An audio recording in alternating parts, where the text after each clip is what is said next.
Good afternoon. I think I suggest that you take your seats, and we are about to start.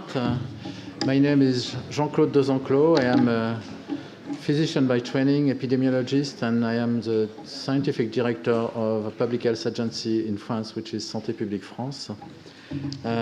So this session, there are two aspects: ethical issues, which has already been discussed a bit, and also more applied or practical about prognostic, predictive use of big data in terms of practical use, if I understand correctly. So I'll call first Claude Kirchner. He is a scientific, he is member of the Comité Consultatif National d'Éthique, and he will talk about ethics and big data. He prepared this presentation with Laure Coulombel. I don't know if she's around, but so I will speak for both of the two names that are listed in the program. So give it the floor to you. Thank you, Jean-Claude. I should first excuse Laure, who is finishing a report that will be presented next week, and so she's really under pressure, and you will see in a few minutes why. So I am a computer scientist, okay? So which is of course completely different from medicines and topics like that, and epidemiologist, of course. But I'm quite interested since at least 20 years on ethics, and in particular ethics about consequences of computer science, informatics, and on society and on human. So in this context, the first thing I would like to insist on is that we are in a very big revolution, and this revolution, indeed, we don't know exactly now where it will allow us to go. And indeed, think about this slide 10 years ago, and even next 20 years ago, it will be almost empty. Okay, so this means that really we are in a big evolution, and this is both a formidable opportunity, but and this opportunity is really a source of innovations. And these innovations, in many cases, we do not anticipate what they are. Typically, in such a situation, this kind of devices has not been designed in order to get this kind of advertisement. Okay? And this advertisement has been done after hacking some system. So this means that the system that has been set up in using computer science and technological capabilities of digital things indeed has been used in a different way than what we imagined at the beginning. So this has this indeed relies on the fact that information, it's really a fundamental concept. So indeed, if we look at what we have done until the 20th century, indeed we were, from the scientific point of view, looking at science from the point of view of matter, life, and energy, mainly. But we were not thinking about what indeed we are doing where we think, okay? That is about dealing with information. And indeed, Norbert Wiener, the inventor of the cybernetic, was indeed telling that information is information, okay? It's no matter or energy. And indeed, any entity, in particular us, receives, emits, transforms, and memorize information. And when we are dealing with digital information, it is done in a unified representation, unified way. So indeed, digital sciences and technology have a very big impact on us. and on our society. Why is that? Indeed, we are information processing systems. And we invented another one. Okay, so we are biologic information systems. And of course, we are not just that. So this means that indeed the DNA, our cells, organs, bodies, and so on, are all memorizing, communicating, and processing information. So in particular, in this room, we are processing a lot of information, each of us. Okay?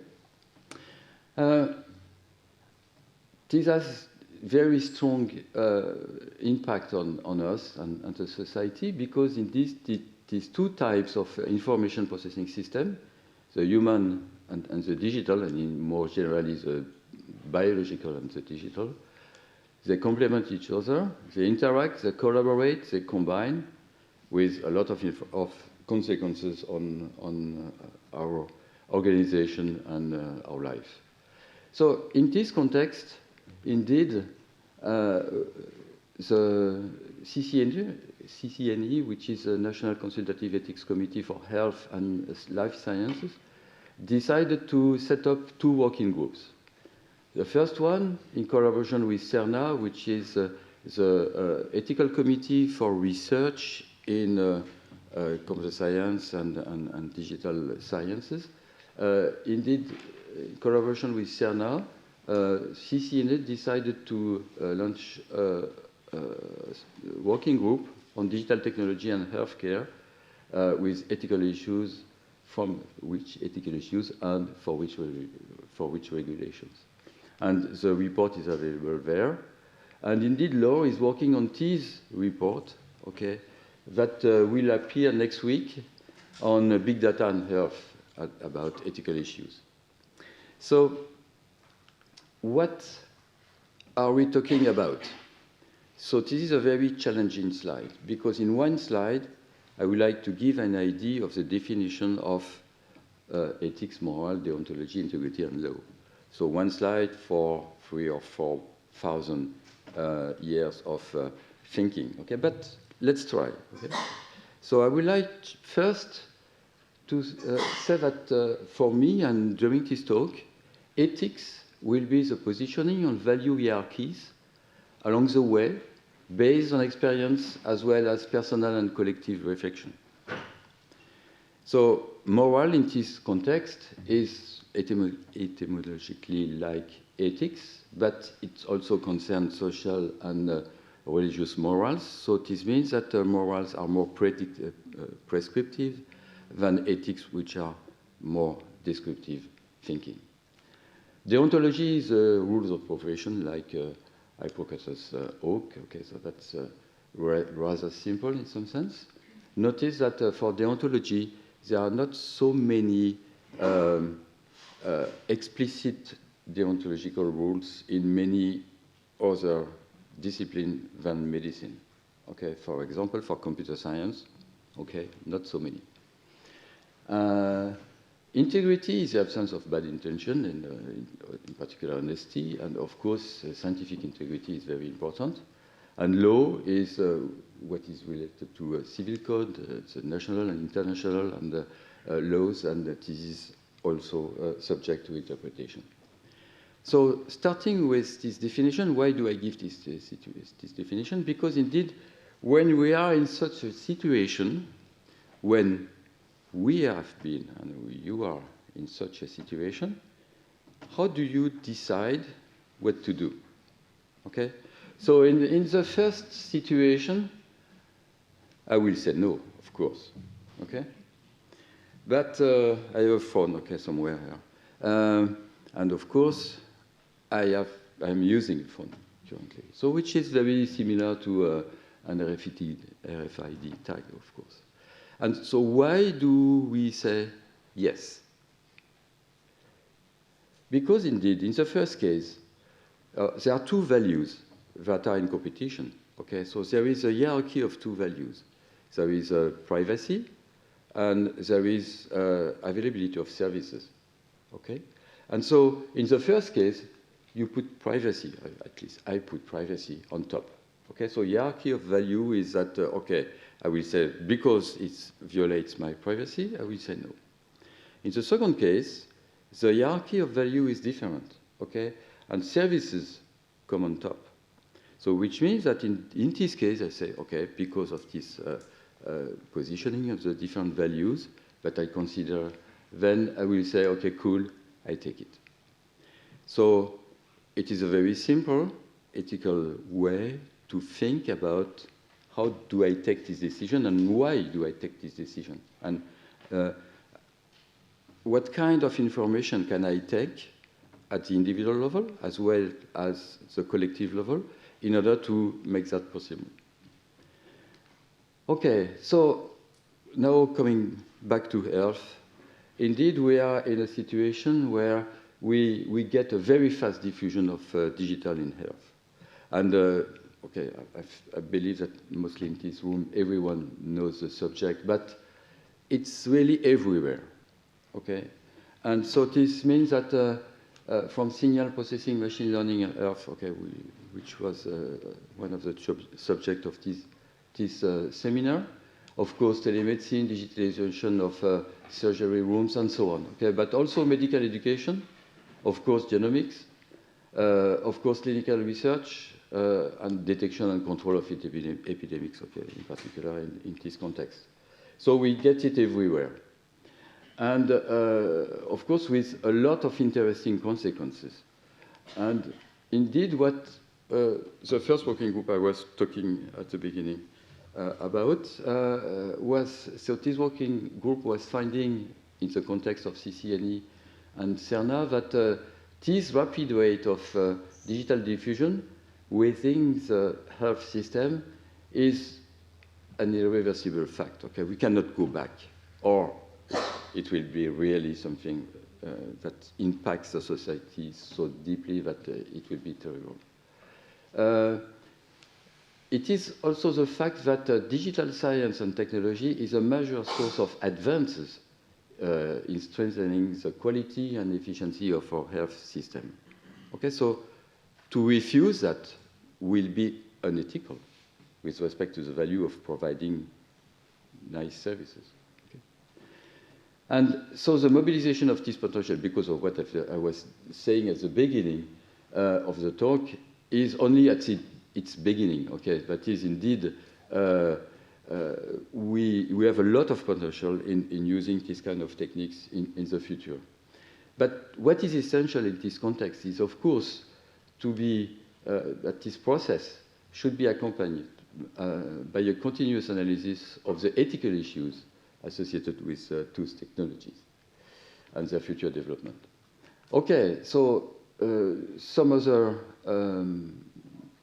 evidence that the organization and governance of the entire health system will be profoundly impacted, okay, and it is profoundly impacted currently, okay. The organization typically of an hospital is deeply impacted currently, okay. The organization of the studies in medicine are impacted, okay, so, and so on. So from today and much more in the future, there will be profound change to take place in the profession's role, function, and responsibility of the actors. And of course, we have a fundamental role of data. So I'm coming now to the data question. So which data? So a lot. Indeed, try to give me an example of data that could not have consequences on the study of health. Okay? Even astronomical data, in particular the position of the moon or eruptions, or solar eruptions, okay, may have consequences on life on Earth. So indeed, we get information from many devices, okay, and situations. And indeed, the talk before about the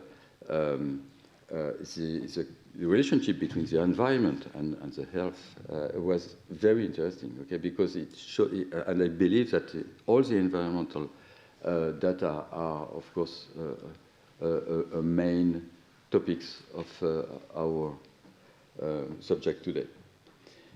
Okay, so it is all these health-related data are of interest, okay? And so what we will call health data in general in the rest of this talk will be either the physical and mental health-related data or the well-being-related data, okay? That is almost everything. And big means many and potentially large. Okay, so health data could be, in particular, personal, and so in particular we have the RGPD that allows us to get some confidence in what are these personal data, how are these personal data protected. They could be confidential, protected, they could be imprecise, noisy, biased, fuzzy.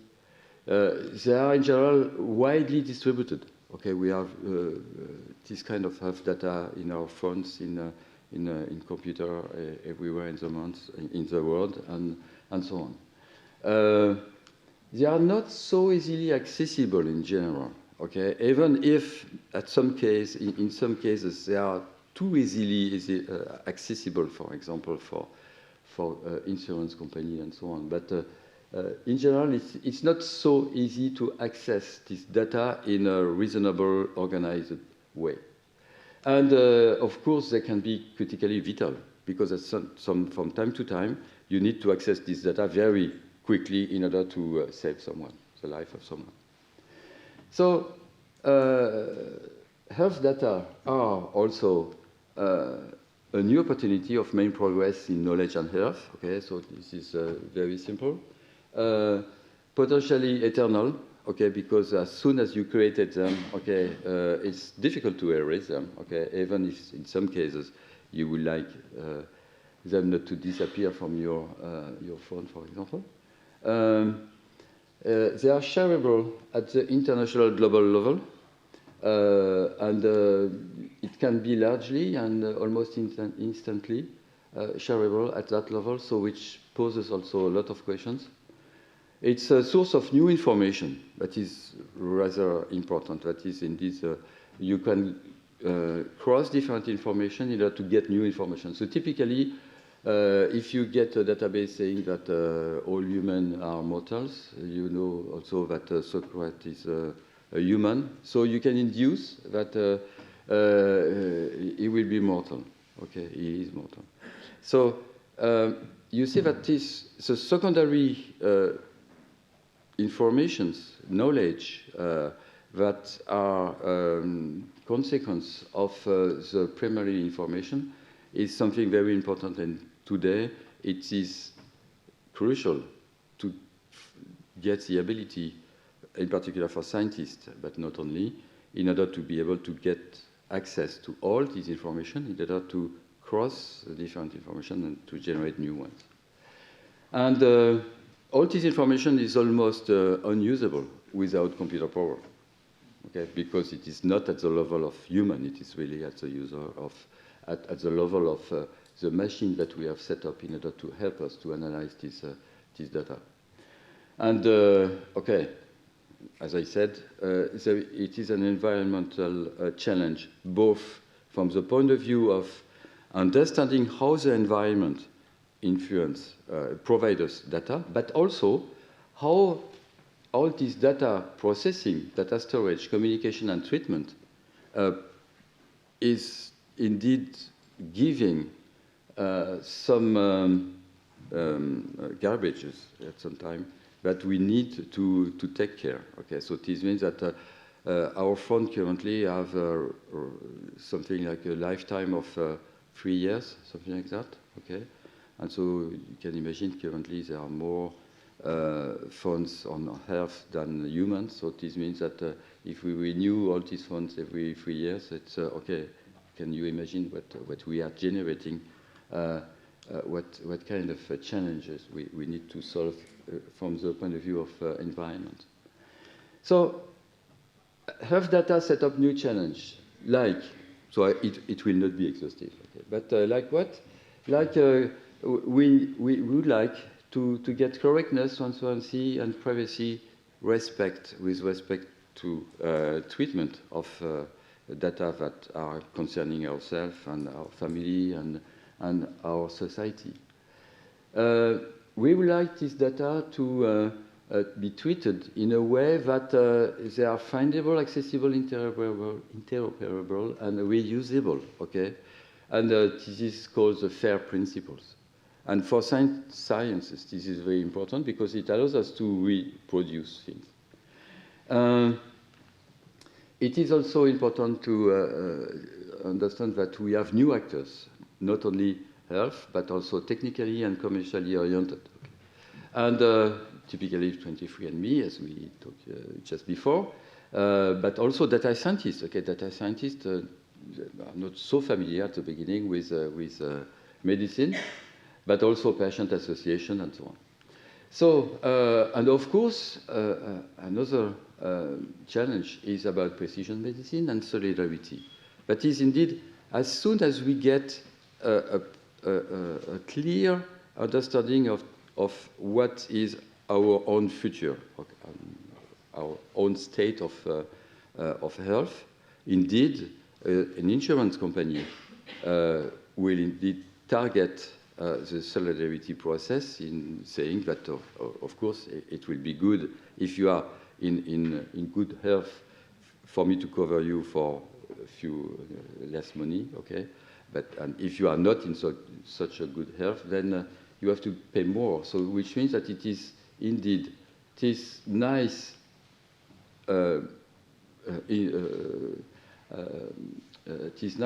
possibility to get precision medicine indeed should be balanced in such a way that, of course, solidarity is not destroyed.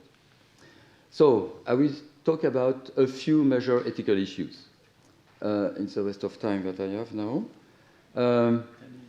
Yeah. Thank you. So we have examples in all domains, and I don't want to say everything there, but you can read it. Of course, I would like to develop a few of them. If you have a rare disease, and indeed, of course, it is very important, in particular, mostly important for you, because it is rare, to provide your data for research purposes. And of course, when you do so, okay, you reveal to a large, or I say a larger community that you have this illness. Okay, so it's really an ethical dilemma: should I do it or not? If you are a medical doctor and you use Gmail or Dropbox to exchange information about patients, okay, are you sure that data are stored and exchanged in a safe way? Okay. So I don't want to test you and ask you if you have a Gmail, if you are using in a professional way Gmail or Dropbox, but ask yourself if it is safe and ethical.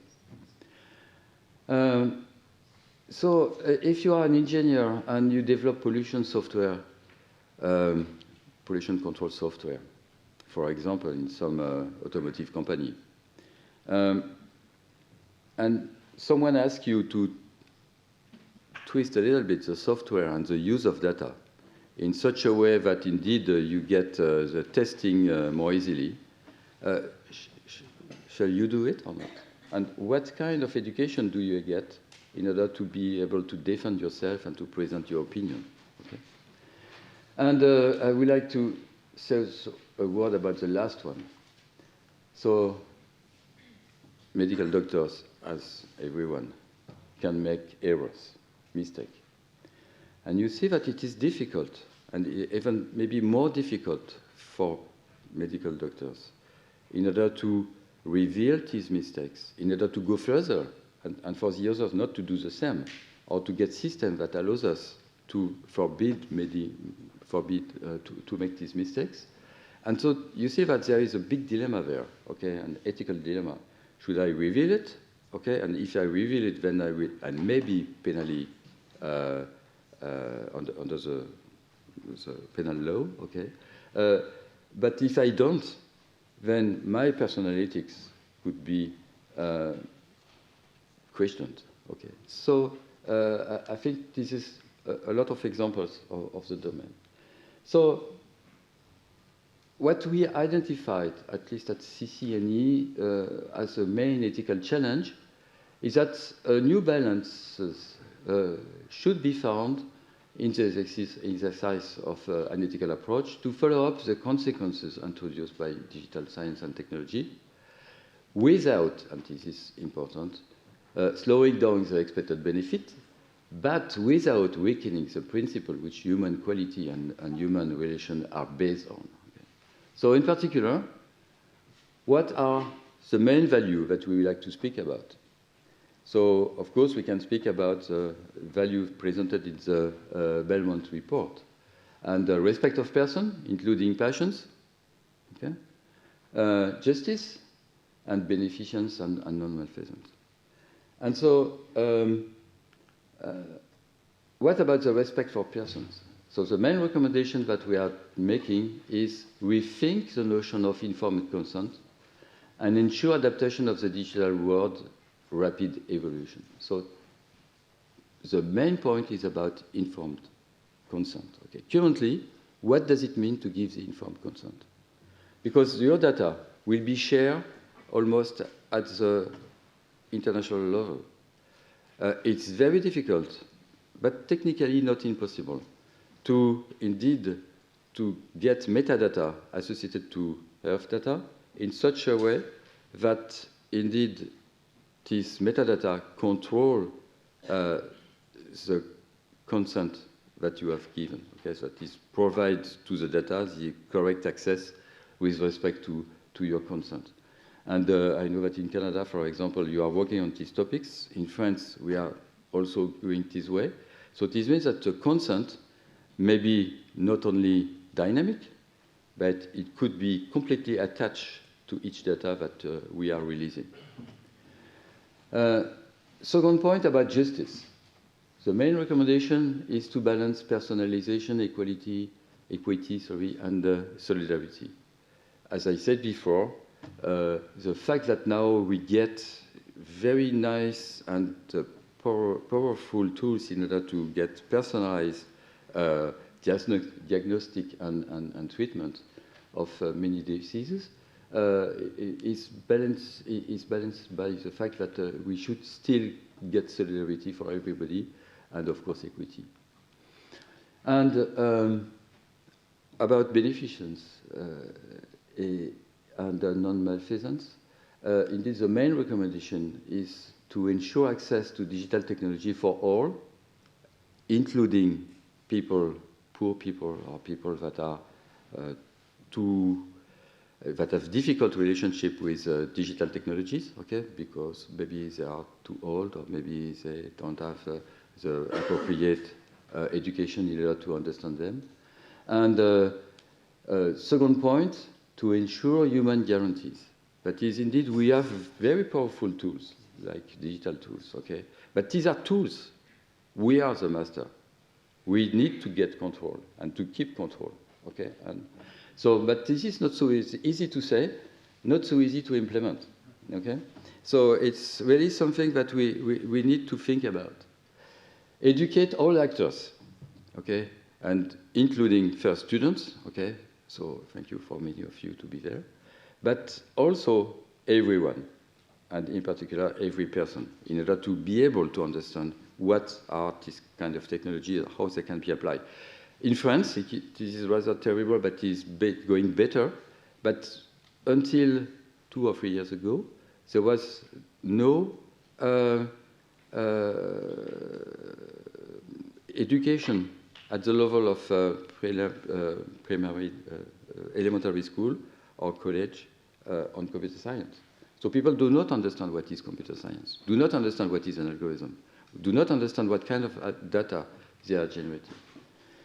Okay, and of course we need also to be able to evaluate health platform and applications dynamically, so to get audits about these kind of things. To conclude, we are really in a deep revolution and asking a lot of questions that I try to summarize there. The generalized use of digital technologies induce and will induce profound consequences in all domains of health in particular. Ethic consideration should be a main continuous concern shared locally for yourself, for your family, for your hospital, but also at the national level, not so easy, but also at the European level, begin to be quite difficult, and indeed even more difficult at the international level. Sovereignty.